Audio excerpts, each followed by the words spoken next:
સુરત શહેરના સિંગણપુર વિસ્તારમાં ફરી એકવાર જાહેર માર્ગ પર મારામારીની ઘટના સામે આવી છે। મળતી માહિતી મુજબ લારી ચલાવતા કેટલાક વ્યક્તિઓ વચ્ચે કોઈ કારણોસર ઉગ્ર બોલાચાલી થઈ હતી, જે બાદ મામલો મારામારી સુધી પહોંચ્યો હતો। જાહેર રોડ પર થયેલી આ મારામારી દરમિયાન આસપાસના લોકોમાં અફરાતફરી સર્જાઈ હતી। ઘટનાનો વિડીયો ત્યાં હાજર લોકોએ પોતાના મોબાઈલમાં કેદ કરી લીધો, જે બાદ સોશિયલ મીડિયા પર ઝડપથી વાયરલ થઈ રહ્યો છે। વિડીયોમાં કેટલાક લોકો એકબીજા સાથે હાથાપાઈ કરતા જોવા મળી રહ્યા છે, જ્યારે આસપાસ લોકો ભેગા થઈ સમગ્ર ઘટનાને નિહાળી રહ્યા છે। સ્થાનિક લોકોના જણાવ્યા મુજબ આજ રોડ પર થોડા દિવસ પહેલા પણ આવી જ પ્રકારની મારામારીની ઘટના બની હતી। વારંવાર જાહેર માર્ગ પર આવી ઘટનાઓ બનતા સ્થાનિકોમાં ચિંતા અને રોષ જોવા મળી રહ્યો છે। રહેવાસીઓએ વિસ્તારમાં કાયદો અને વ્યવસ્થા જળવાઈ રહે તે માટે પોલીસ દ્વારા નિયમિત પેટ્રોલિંગ વધારવાની માંગ કરી છે।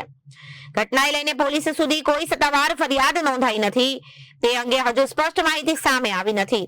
જોકે વાયરલ થયેલા વિડીયોના આધારે પોલીસે સમગ્ર ઘટનાની તપાસ કરી જરૂરી કાર્યવાહી કરે તેવા લોકો અપેક્ષા વ્યક્ત કરી રહ્યા છે।